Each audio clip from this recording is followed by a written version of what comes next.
மாண்பு உள்துறை அமைச்சர் அவர்கள் ஐடிசி ஹோட்டலில் தெளிவாக சொல்லிட்டார், உட்கட்சி விவகாரத்தில் நான் தலையிட மாட்டேன்னு சொல்லிட்டார். அதிமுக என்டிஏ கூட்டணி அமைக்கப்பட்டது சொல்லிட்டார். அதுக்கு பிறகு ஒரு வாரம் கழித்து இந்த பத்திரிகையாளர் சந்திப்பை திரு டிடி அவர்கள் சந்தித்து பேசுகின்ற பொழுது, நாங்கள் அதிமுக கூட்டணி இல்லை, ஆனால் என்டிஏ கூட்டணியில் இருக்கிறோம், ஆனால் என்டிஏ எடுக்கின்ற முடிவுக்கு நாங்கள் தொடர்ந்து செல்வோம் என்று சொன்னார். என்டிஏ கூட்டணியில் எடுக்கின்ற அந்த கூட்டணியில் தான் திரு டிடி அவர்கள் இடம்பெற்றிருக்காரு. அந்த கூட்டணியில் அவர்கள் எடுக்கின்ற முடிவுக்கு நாங்கள் சம்மதிப்போம் என்ற ஒரு கருத்தை உங்கள் டிவியிலையும் பத்திரிகையிலும் செய்தி வெளியிட்டார். ஆனால் அண்மையில் என்ன நினைத்தாரோ தெரியல, என் மீது சில குற்றச்சாட்டை சொல்லிட்டு இருக்கார். நேற்றைய தினம் முகமூடி அணிஞ்சிக்கிட்டு போனாருங்கிறார். இது எந்த விதத்தில் சரியாக இருக்கும்? நீங்கள் பார்த்தீங்கன்னா நான் முகமூடி முடிச்சுட்டுலாம் போகல, அவர் தான் முகமூடி அணிஞ்சு அதிமுக முடிஞ்சார். இது 19/12/2011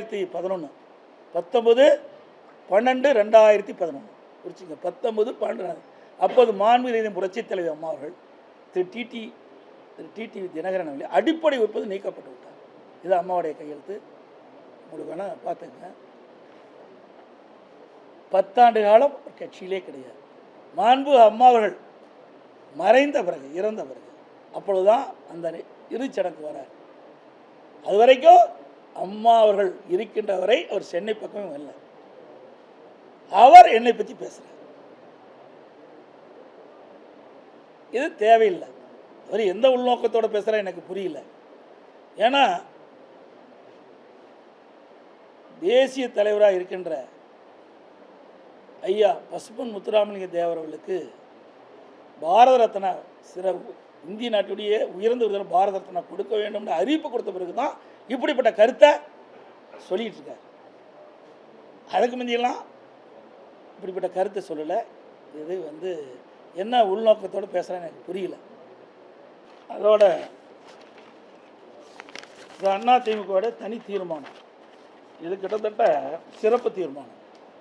அனைத்து இந்திய அண்ணா திராவிட முன்னேற்ற கழகத்தை சிறப்பு தீர்மானம் நாங்கள் நிறைவேற்றணும். அந்த சிறப்பு தீர்மானத்தில் தான் சில பேர் மீது ஒழுங்கு நடவடிக்கை எடுத்தோம். அப்போ அந்த சிறப்பு தீர்மானத்தில் சுமார் 2500க்கும் மேற்பட்ட பொதுக்குழு உறுப்பினர் கலந்து கொண்டு எடுக்கப்பட்ட முடிவு. அதில் அந்த தீர்மானத்தில் சொல்லுவது, கழக அடிப்படை உறுப்பினர் உள்ளிட்ட அனைத்து பொறுப்புகளிலிருந்தும் நீக்கி வைப்பதோடு இன்று முதல் கழக உடன்பிறப்புகள் யாரும் மேற்கண்டவர்களுடன் எவ்வித தொடர்பும் வைத்துக் கொள்ளக்கூடாது என்றும் இந்த பொதுக்குழு தீர்மானம் நிறைவேற்றும்.